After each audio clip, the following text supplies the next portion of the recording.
স্যারের মনে আসলে কি ছিল? প্রথম যখন তিনি এসেছিলেন তিনি যা বলেছিলেন আর যেদিন তিনি চলে গেলেন সব কি তিনি দিয়ে যেতে পেরেছেন? উনি আসলে কিছুই দিতে চাননি, উনি কিছুই দিতে পারেননি। উনি নিজের জন্য কিছু কাজ করতে এসেছিলেন। এটা আমার সব শেষ ওনার সম্পর্কে মূল্যায়ন। উনি নিজে, কোনো সন্দেহ নাই, শেখ হাসিনা সরকার ওনার সঙ্গে আমি মনে করি এক ধরনের অন্যায় করেছেন, ওনাকে বিভিন্নভাবে ভোগান্তির মধ্যে ফেলেছেন, ওনাকে নাজেহাল করার চেষ্টা করেছেন, এগুলো করেছেন। এটা আসলে আমার কাছে অমানবিকই মনে হয়েছে মাঝে মাঝে। এবং আমার কাছে এটাও মনে হয়েছে উনি আসলে একজন অতি যে কোনো মানুষের মতো একজন মানুষ। এবং ওই যে ওনাকে ভোগান্তিতে ফেলানোর চেষ্টা করা হয়েছে, উনি সেটার ব্যাপারে উনি প্রতিহিংসা পরায়ণ হয়ে উনি দায়িত্ব নিয়ে ওই কাজগুলি প্রথমে করেছেন। ওনার কাছ থেকে যা যা ছিনিয়ে নেওয়ার চেষ্টা হয়েছে তা তিনি আরও বহুগুণে বিবর্ধিত আকারে ফিরিয়ে নেওয়ার চেষ্টা করেছেন। এবং উনি ব্যক্তিগত কিছু সুযোগ সুবিধা নেওয়ার জন্য এসেছেন। উনি দেশটাকে নিয়ে ভাবেননি, একদমই ভাবেননি এই দেশটা নাকি কী করা যেতে পারে, এই দেশটা ভালো কিছু করা যেতে পারে কিনা, অথবা এই দেশের মানুষ তাকে কী বিবেচনায়, কী মনে করে, কী আশা নিয়ে তাকে এই দায়িত্বটা দিয়েছে, এটা উনি একদিনের জন্য, এক মুহূর্তের জন্য ভাবেননি। কিন্তু উনি তো এই ভাবনা চিন্তা করার জন্য বিদেশ থেকে অনেক ভাবুক নিয়ে এসেছিলেন এবং আমরা শুনেছিলাম। ভাবুক নিয়ে আসেন নাই, কিছু ওই যে বলে না বঙ্গবন্ধু বলতো কিছু চাটার দল নিয়ে আসছিল। এই লোকগুলো দেশকে নিয়ে ভাবে না ভাই। দেশকে নিয়ে যদি ভাবতো তাহলে তো তারা দেশেই থাকতো, বিদেশে আনতে হবে কেন? তাদের বক্তব্য হচ্ছে যে বিদেশে তারা চলে গিয়েছেন দেশের মঙ্গলের জন্য, যে কাজ তারা দেশে করার সুযোগ পেতেন না সেটা বিদেশে করেছেন, আর দেশমাতৃকার ডাকে যখনই সুযোগ পেয়েছেন ছুটে এসেছেন, উড়ে এসেছেন, ছুটে এসে আবার ছুটে চলে গেছেন। তাহলে কি হলো ভাই? আপনি মনে করেন আমি সবসময় খুব তীব্রভাবে একটা কথা বলি যে আমি দ্বৈত নাগরিক যারা আছেন তাদেরকে আমাদের দেশের কোনো ধরনের নীতি নির্ধারণের দায়িত্বে আমি রাখতে চাই না। এটা আমার প্রথম একটা বক্তব্য। কেন এটা বলি? আমি বলি এই কারণে যে যেখানে এই দেশে অনেক সমস্যা আছে। ধরেন আমার মা দেখতে কুৎসিত ভাই, তেমনি সুন্দর একজন মহিলাকে যে মা ডাকবো, এটা কি হবে ভাই? আমার এই কুৎসিত মহিলাই আমার মা, তাই না? আমার দেশটা কোনো কাজে না, আমার দেশের মানুষ খারাপ, আমার দেশের মাটি খারাপ, আমার দেশের আবহাওয়া খারাপ, জলবায়ু খারাপ, সব খারাপ। এখন আপনি এই দেশ থেকে আরেক জায়গায় যাবেন, আপনি যান ওখানে, আমার কোনো আপত্তি নেই, যান, যে অর্থ উপার্জন করেন অথবা যা করেন আবার দেশে ফিরে আসেন। উনি যে ওখানে যে আবার নাগরিকত্ব নিয়েছেন, তার মানে উনি আসলে কোন দেশের নাগরিক?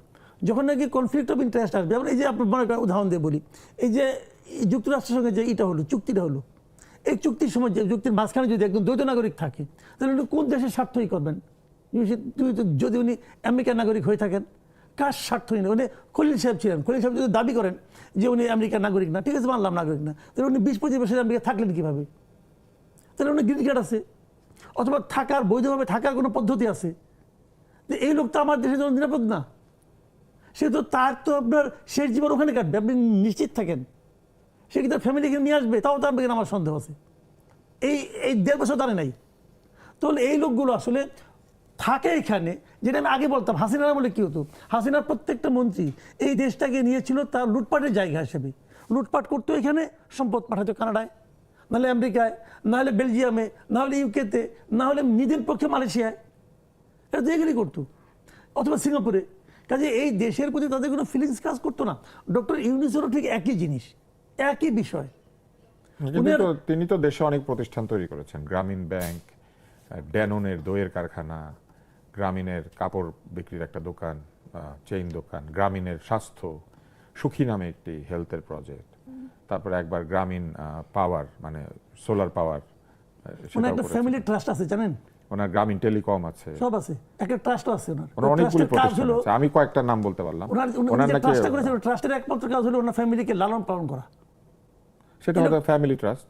তো এটা কার টাকায় করছে? ফ্যামিলি টাকা করে নাই, গ্রামীণ টেলিকমের থেকে টাকা নিয়ে করছে। আপনি নিশ্চিত? আমি নিশ্চিত।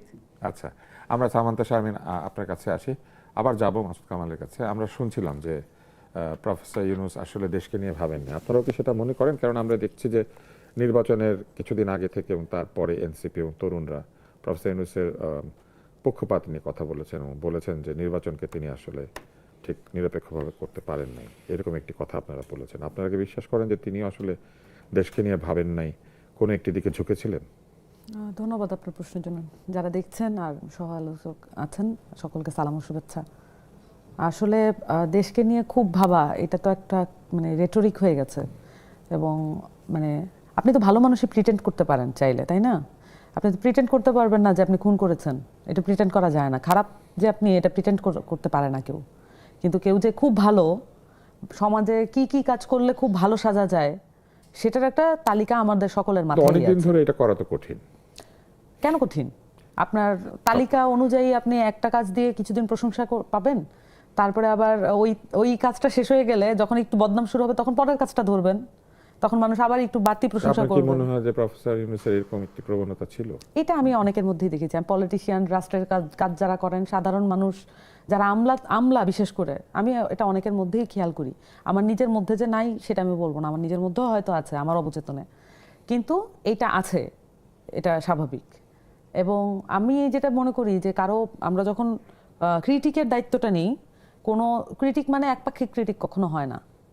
বর্তমানের ক্রিটিক, অতীতের ক্রিটিক, ভবিষ্যতে কি হতে পারে সেটা প্রেডিক্ট করে সেটার ক্রিটিকও করা, এটা যে বুঝে, যে সমালোচক, তার দায়িত্বের মধ্যে পড়ে। একপাক্ষিকতা করা এটা দায়িত্বের মধ্যে পড়ে না।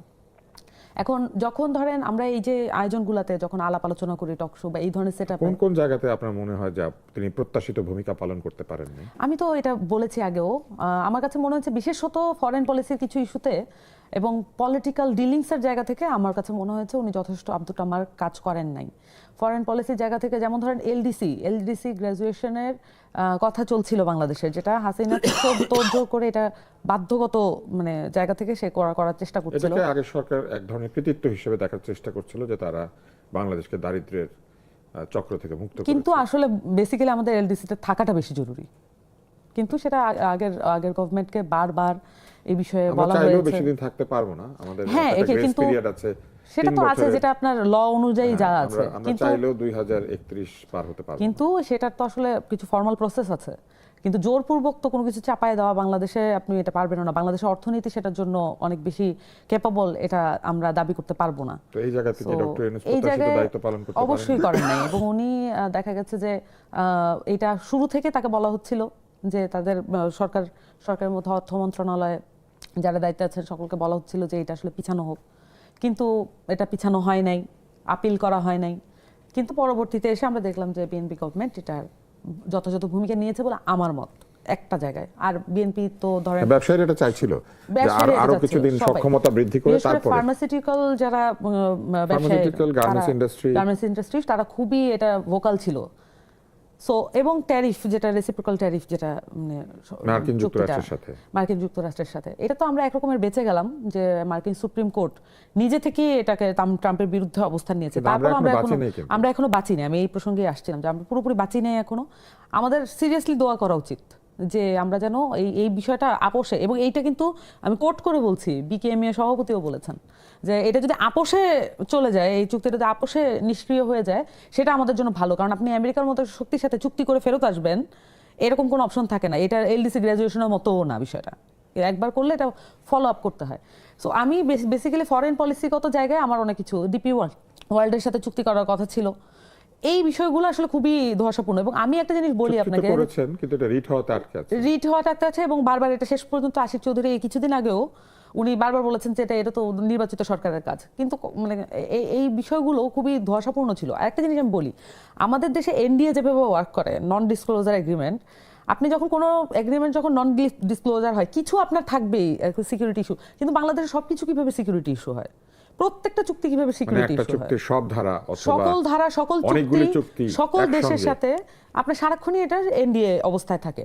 আপনার যখন এনডিএ থাকে, প্র্যাকটিক্যাল প্রবলেম কি হয়, আপনি বিরোধিতা করবেন কি করবেন না সেটা অন্য বিষয়, কিন্তু প্র্যাকটিক্যাল প্রবলেম হচ্ছে আপনি চাইলেও এই চুক্তিকে সাহায্য করার মতো কোনো অপশন আপনার কাছে থাকে না। আপনি বিরোধী পক্ষ হিসেবে, আপনি একটা বিরোধী দল, একজন মানে একটা রেসপন্সিবল বিরোধী দলের দায়িত্ব আপনি কি? জানতেই পারেন না কি আছে, আপনি বলবেন কি? এবং তখন বিরোধিতাটা হয় কি, একটা মন গড়া একটা রেটরিক্যাল জায়গা থেকে বিরোধিতাগুলো করা ছিল। স্যার তাড়াহুড়া করে এটা করলেন কেন, বা স্যারের সরকার এটা করলো কেন?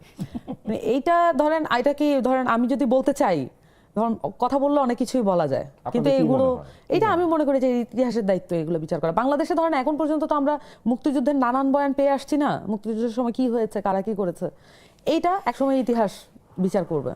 ইতিহাসে সবকিছুই চলে আসবে, কেউ বিচার তো করতে করতে তো এমন হতে পারে যে আমরা হ্যাঁ, এটা হবে। অর্থনৈতিকভাবে ক্ষতিগ্রস্ত হব, কিন্তু এই জন্য অথবা আমাদের আমরা বিপদে পড়তে পারি। এই কারণে আমি যেটা মনে করি, আমাদের দেশের মানুষের, আমরা তো আসলে পপুলিস্ট অ্যাকশন নিয়ে বেশি কথা বলি এবং টকশোতেও ধরেন চিৎকার চেঁচামেচি আওয়াজ এগুলোকে বেশি পছন্দ করে মানুষ, কিন্তু আমরা আসলে এই যে ক্রিটিক্যাল থিওরি এবং পলিটিক্স আসলে যেগুলো দিয়ে আসলে নির্ধারিত হয় এগুলো নিয়ে তো আমাদের দেশের মানুষ যদি ভাবনা চিন্তা করেন সেটা আমাদেরকে লং টার্মে অনেক বেশি সুবিধা দেবে। এবং আমাদের বুদ্ধিজীবীরা, আমাদের যারা সাংবাদিকরা আছেন, তারা যদি দায়িত্বশীল মন্তব্য এবং মানুষকে বোঝানোর জন্য দায়িত্বশীল মন্তব্য করার দায়িত্বটা নেন, এটা পলিটিশিয়ানরা ওই অর্থে নেবে না, এটা কিন্তু নেওয়া উচিত সিভিল সোসাইটি যারা সাংবাদিকরা তাদের নেওয়া উচিত।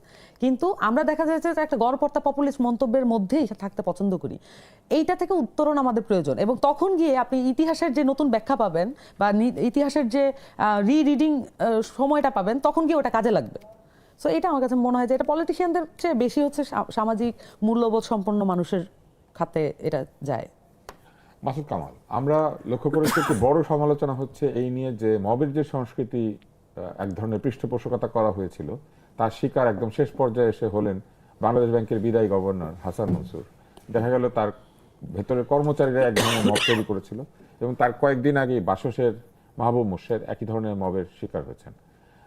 এই যে মবকে উৎসাহ দেওয়ার জন্য তার সরকারের কেউ কেউ উৎসাহ দিয়েছেন, এটা হচ্ছে অভিযোগ। আপনার কি মনে হয় যে এটা কি তার লেগেসি, এবং এই লেগেসি থেকে বাংলাদেশ কিভাবে উদ্ধার পাবে? কারণ এটা তো এখনো চলছে, হয়তো কমে গিয়েছে কিন্তু সিলেক্টিভলি বিভিন্ন জায়গাতে কিন্তু এরকম হচ্ছে, মানুষকে একসঙ্গে হইচই করা হচ্ছে, অপমান করা হচ্ছে, এক ধরনের হুমকি ধামকিও দেওয়া হচ্ছে। দেখেন, এটা ঠিক যে আপনার অন্তর্বর্তীকালীন সরকার দেশটাকে চালিয়েছে মবের মাধ্যমে, মানুষকে ভয় দেখিয়েছে মবের মাধ্যমে।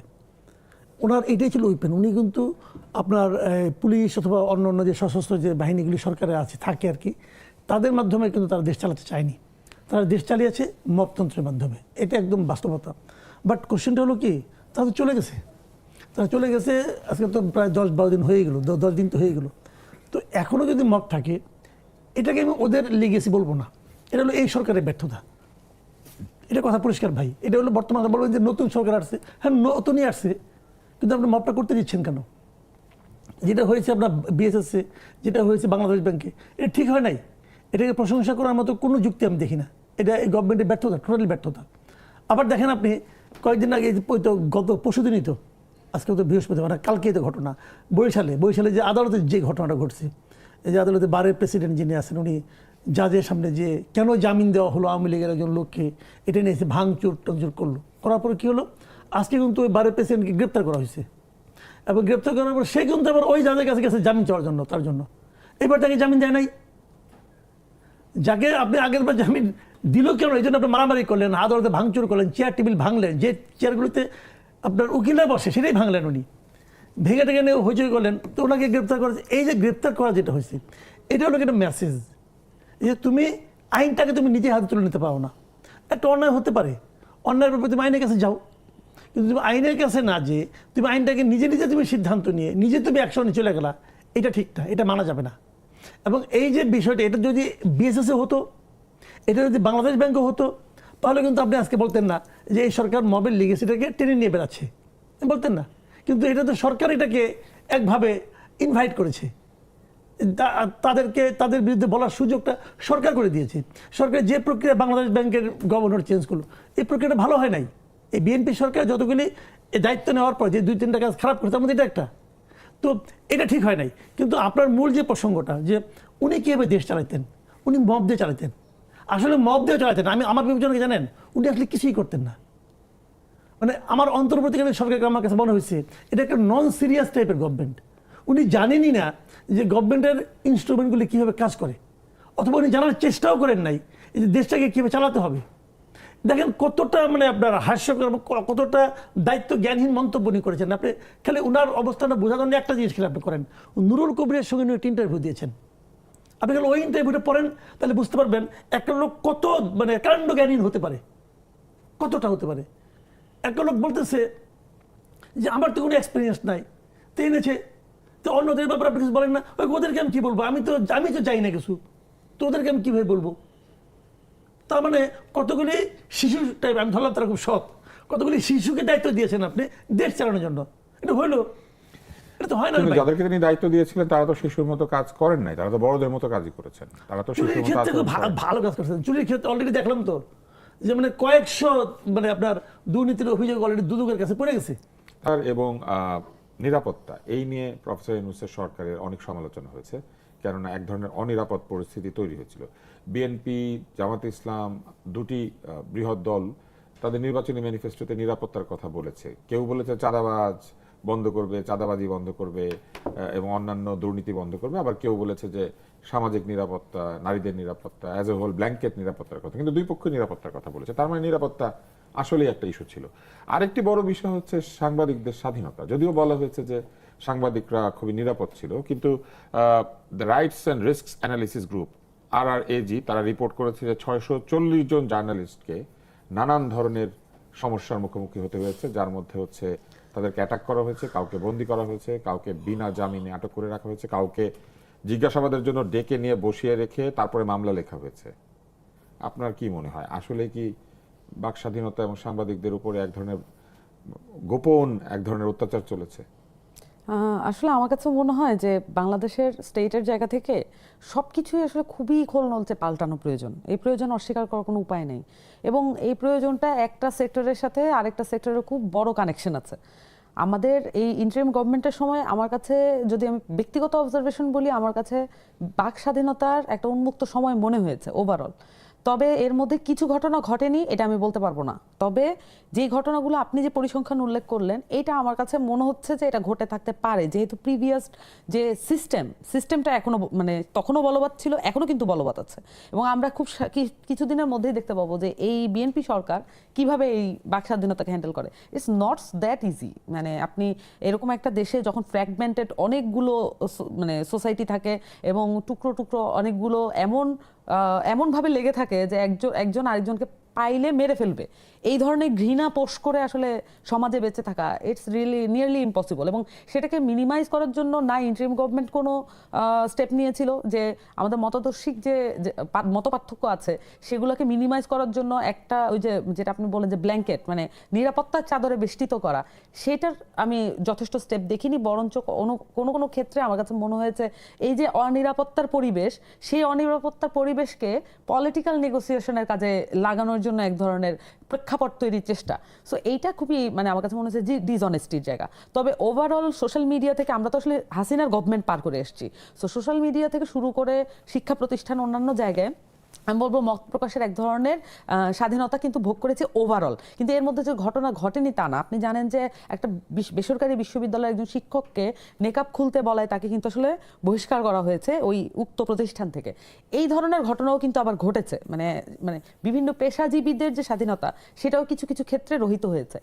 তবে আমি যদি ওভারঅল বলি, যেহেতু আমরা একটা ফ্যাসিস্ট রেজিম থেকে এসেছি এবং আমাদেরকে অবশ্যই এটা স্বীকার করে নিয়ে তারপরে আলাপ করা উচিত যে আমাদের প্রত্যেকটা খাত দুর্নীতিগ্রস্ত এবং সেই সাথে এই সিস্টেমটা ওয়ার্ক করে না। সেই দুর্নীতিও তো কমাতে পারেন নাই। আমরা দেখলাম যে ট্রান্সপারেন্সি ইন্টারন্যাশনাল বলল আগে ছিলাম 14 হয়ে গিয়েছি 13, আমরা এক ধাপ পিছিয়েছি।